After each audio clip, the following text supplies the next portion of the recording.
Bismillahirrahmanirrahim. Assalamualaikum warahmatullahi wabarakatuh.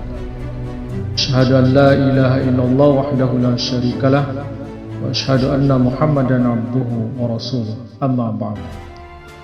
Maryam, seorang wanita suci yang telah mengabdikan seluruh hidupnya untuk agama.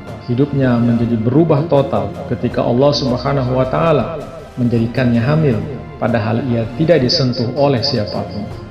Ia kemudian melahirkan seorang anak laki-laki yang kemudian dikenal sebagai Al-Masih putra Maryam atau Nabi Isa alaihi salam. Apa yang terjadi dengan Maryam sehingga ia bisa hamil? Berikut ini kisahnya. Maryam telah diwakafkan oleh ibunya untuk mengabdi kepada rumah peribadatan. Maryam kemudian tumbuh dewasa dan menjadi seorang wanita yang salehah. Ia telah berketetapan hati tidak akan menikah. Ia ingin mengabdikan seluruh hidupnya untuk agama. Ketika imam besar Yahudi saat itu membuat perintah umum bahwa semua gadis penghuni rumah peribadatan yang telah mencapai umur 14 tahun harus pulang ke rumah masing-masing. Mereka semua menaati perintah itu, tetapi Maryam menolaknya. Ia beralasan bahwa ia dan orang tuanya telah menyerahkannya untuk berbakti kepada Allah. Maryam telah bersumpah untuk tetap menggadi sebagai Tuhan, dan beliau telah memutuskan tidak akan melanggar sumpah itu, sehingga beliau tidak pulang ke rumah dan tetap tinggal di rumah peribadatan. Sehingga akhirnya Allah Subhanahu wa taala telah memilihnya sebagai perantara terjadinya suatu perubahan besar bagi Bani Israel. Al-Quran menyebutkan, A'udzubillahi minasyaitonirrajim, Bismillahirrahmanirrahim.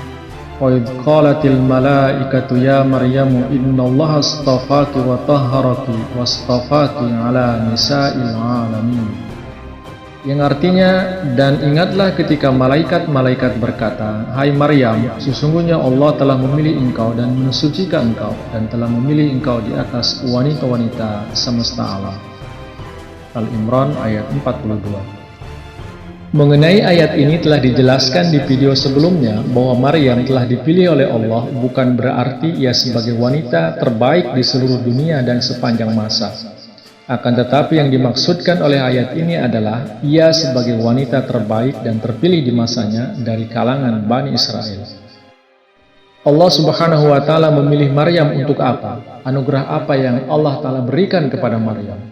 Allah Subhanahu wa taala berfirman dalam Al-Qur'an, ketika berkata malaikat-malaikat, Hai Maryam, sesungguhnya Allah memberi engkau kabar suka dengan satu kalimat darinya tentang seorang anak laki-laki namanya Al-Masih Isa ibnu Maryam yang dimuliakan di dunia dan di akhirat, dan ia adalah dari antara orang-orang dekat kepada Allah. Al-Imran ayat 45.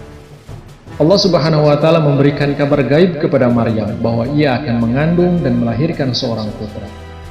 Kabar akan mendapatkan anak itu menggembirakan sekaligus membingungkan Maryam. Bukan saja belum bersuami, tetapi telah direncanakan untuk tetap tak bersuami seumur hidupnya. Setelah diwakafkan untuk berbakti di rumah peribadatan, Maryam tidak dapat kawin sesuai dengan sumpahnya untuk hidup tak bersuami. Mendapat kabar gaib itu, Maryam pun terkejut. Katanya, Ya Tuhanku, bagaimanakah aku akan mempunyai anak laki-laki padahal belum pernah aku disentuh seorang laki-laki? Jika Maryam terpaksa harus kawin dan mendapatkan anak secara wajar, maka tiada alasan baginya untuk terperanjat ketika kelahiran seorang anak dikabarkan kepadanya oleh malaikat dalam suatu kasaf. Maryam mendapat kabar gaib bahwa ia akan hamil dan melahirkan sementara ia belum disentuh laki-laki.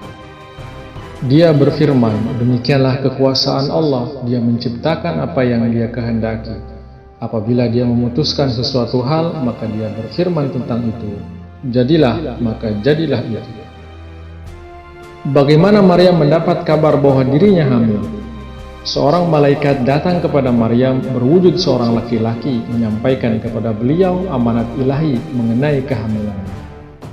Maka ia membuat di antara mereka tabir, lalu kami utus kepadanya malaikat kami, maka ia nampak kepadanya berupa manusia sempurna. Ungkapan ini menunjukkan bahwa kabar suka dari Allah mengenai kelahiran seorang putra agung itu tidak disampaikan kepada Maryam berupa kata-kata yang diucapkan, dan ia dapat mendengarnya, melainkan berupa mimpi atau kasaf. Jadi bukanlah suatu ruh yang masuk ke dalam badan Maryam, melainkan hanya seorang malaikat dalam wujud seorang laki-laki dan nampak kepadanya dalam kasaf. Apa yang dilihat Maryam hanya sebuah kasaf. Ketika Maryam melihat malaikat itu sedang berdiri di hadapannya berupa seorang laki-laki, maka sebagai seorang wanita solehah, Maryam terperanjat dan menjadi bingung. Wajar jika kemudian ia mohon perlindungan ilahi terhadap wujud malaikat itu. Maryam berkata, "Aku berlindung kepada Allah yang Maha Pemurah dari engkau, jika engkau bertakwa." Malaikat menjawab, "Sesungguhnya aku hanyalah seorang utusan dari Tuhan engkau, supaya aku memberikan menurut wahyu kepada engkau, seorang anak laki-laki suci." Malaikat itu hanya utusan, mengemban amanat Allah. Dia tidak datang untuk memberi Maryam seorang anak, tetapi hanya membawa kabar suka mengenai kelahiran seorang anak. Tugas seorang malaikat hanya terbatas pada penyampaian kehendak dan keputusan Allah semata. Saat kabar gaib itu disampaikan kepada Maryam, saat itu ia menjadi heran dan dicekam rasa takut. Apakah benar Allah akan memperlihatkan mukjizat semacam itu dan menganugerahkannya seorang anak, padahal ia seorang dara? Maryam berkata, "Bagaimana aku akan mempunyai seorang anak laki-laki padahal tidak ada seorang manusia menyentuhku dan aku tidak berzina?" Ya malaikat berkata, "Demikianlah Tuhan engkau berfirman, itu mudah bagiku dan supaya kami menjadikan dia suatu tanda bagi manusia dan suatu rahmat dari kami, dan hal itu adalah perkara yang telah diputuskan."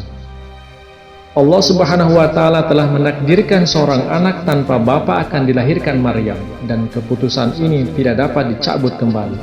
Kelahiran Isa tanpa bapa merupakan keputusan Allah. Banyak fakta yang dijelaskan oleh Al-Quran mengenai Maryam dan tidak terdapat dalam kitab-kitab suci sebelumnya. Oleh karena itu, fakta-fakta itu dibicarakan dalam Quran sebagai hal-hal yang gaib.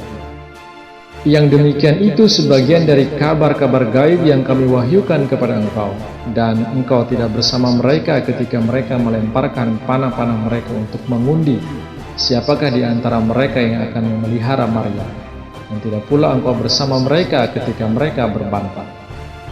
Maryam telah menjadi hamil, padahal ia sedang hidup mewakafkan diri dan tinggal di tempat peribadatan. Para imam atau rabi menjadi resah ketika mereka mengetahui kenyataan yang mengejutkan itu. Mereka khawatir jangan-jangan telah terjadi perbuatan tak senonoh dan perselisihan pun terjadi di antara mereka sendiri. Lalu mereka mengadakan undian untuk menentukan siapa harus mengurus Maryam dan mengatur pernikahannya dengan seseorang. Seseorang bernama Yusuf, seorang tukang kayu, seperti disebut dalam Injil, dianggap cocok untuk menjadi suaminya. Dibujuknya ia agar menerima keadaan yang kisruh itu. Tentu saja semuanya itu dilakukan secara rahasia, dan dengan demikian hal itu merupakan sesuatu yang gaib dan telah disingkapkan oleh Al-Quran. Jadi pernikahan Maryam dengan Yusuf itu bertentangan dengan sumpah Maryam dan berlawanan dengan hasratnya sendiri. Tetapi Maryam terpaksa oleh keadaan untuk kawin. Ketika ia menyadari bahwa ia telah mengandung, para imam terpaksa harus mengatur pernikahannya untuk menghindarkan kehebohan. Maka Maryam mengandungnya, lalu ia mengasingkan diri bersamanya ke suatu tempat yang jauh.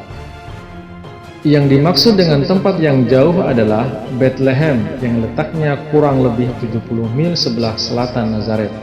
Kesanalah Yusuf membawa Maryam beberapa waktu sebelum melahirkan.